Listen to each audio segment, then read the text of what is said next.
So we have a little bit of a problem here. As you can see, this is one of our grafted jackfruit trees. And last week we decided to take off those cages because we needed to reuse them for new seedlings that we just planted out. And these trees, as you can see, are getting to be a decent size now. So we thought that they would be okay without the protectors around them in terms of bandicoots and stumpy, etc.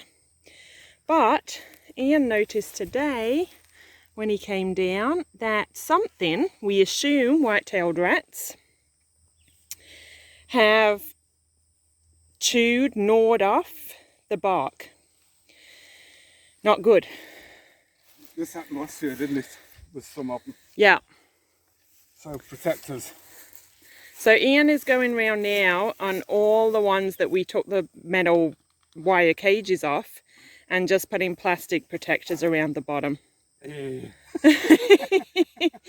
Welcome to farming. There's always something. Never ending, isn't it? Hey folks, so here we are back amongst the jackfruit trees, and probably once a week thereabouts have a wander around and look at the fruit set. What I'm looking for is if there's too much in the same space. Okay, so try and move the leaves out of the way. As you can see, there's fruit set, and more fruit set. So what I'm looking at, oh, here we go. Just inside here, if we just pull this back, there, you've got a lovely fruit. But that fruit I'm going to take off. So as they get bigger, this one will end up resting, butting up against this one. And while that doesn't really affect the fruit as such, on the inside, what it does do is mark the fruit on the outside, and that can put some people off.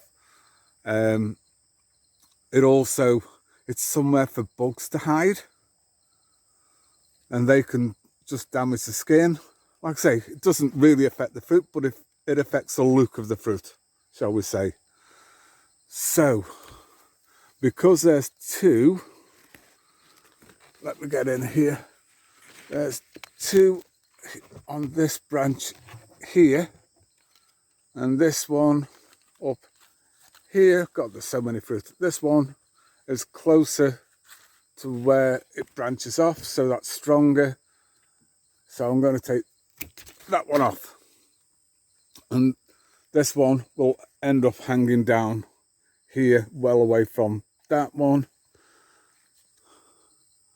and so we get better looking fruit for the skin.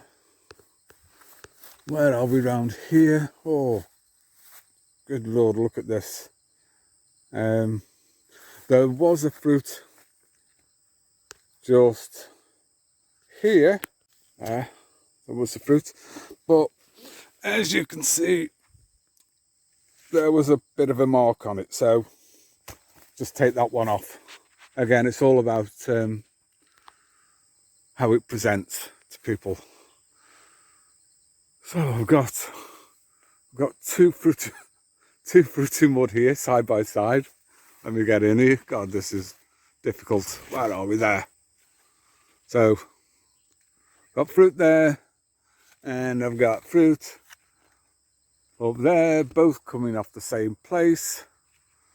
So plan is just to take one off. Where are we? I'll take that one off. There. That's it.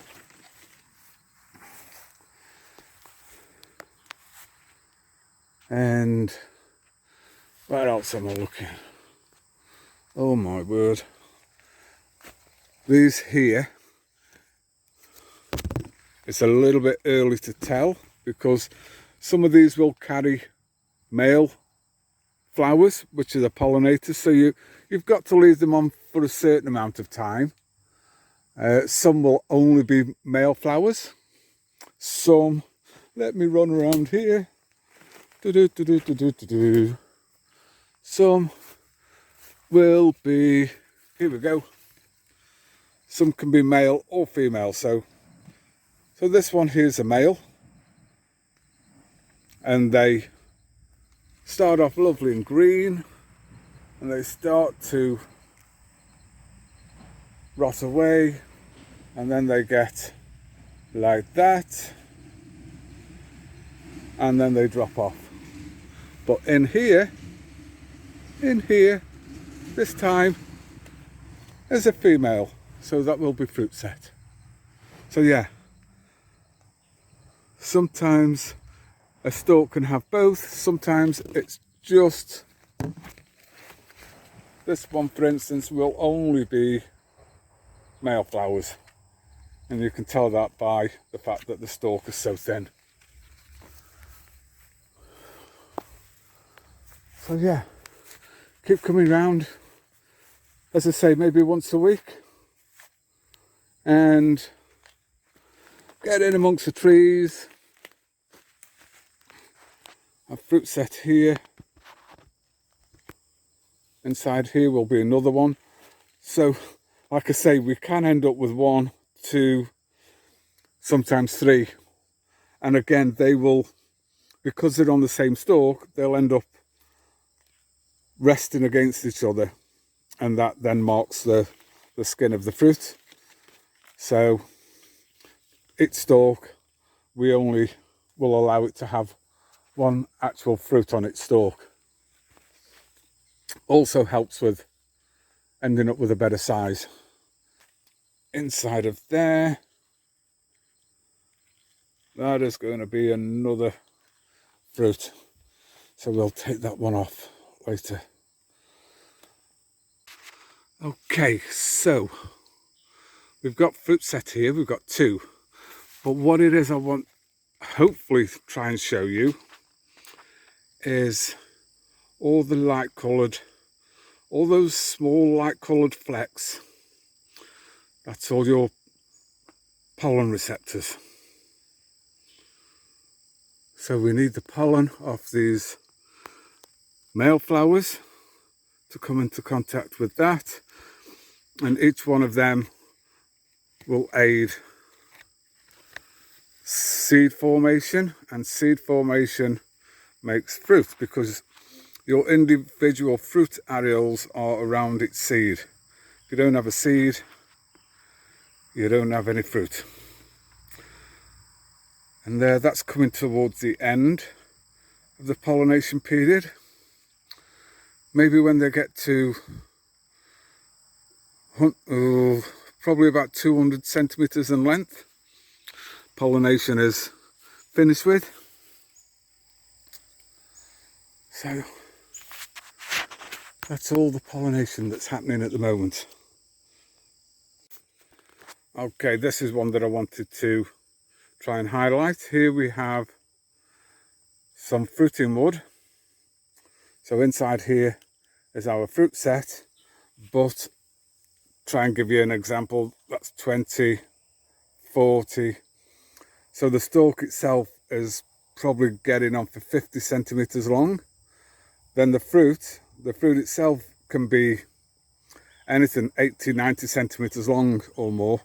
And this one is too close to the ground.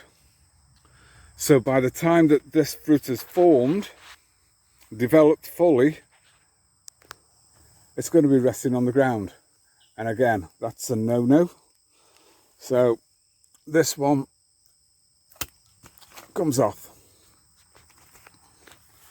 That way it's not putting energy into that fruit. And hopefully it will fruit somewhere else in a better position, well off the ground, well away from resting against branches, and we won't have any fruit that's marked.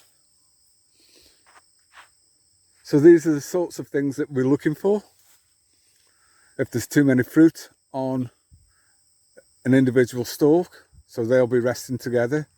Anything that's so long that it will end up on the floor, or any fruit that's been marked. And then we thin all that out and we end up with a good looking fruit and a good sized fruit. And that's just, as I say, something that we do probably every week or so. Just come round, have a general walk round and a look. And then once all the fruit that we want on its tree is there, fruit set, all developed, then we'll come round and we will take all these smaller branches off just to open the tree up, let the photosynthesis happen, because the fruit itself is green.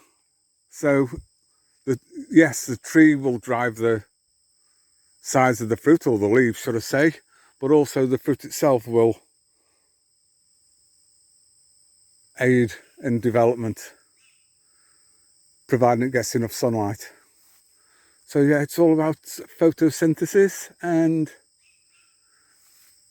fertilizing, taking off the really vigorous suckering wood, because suckering wood will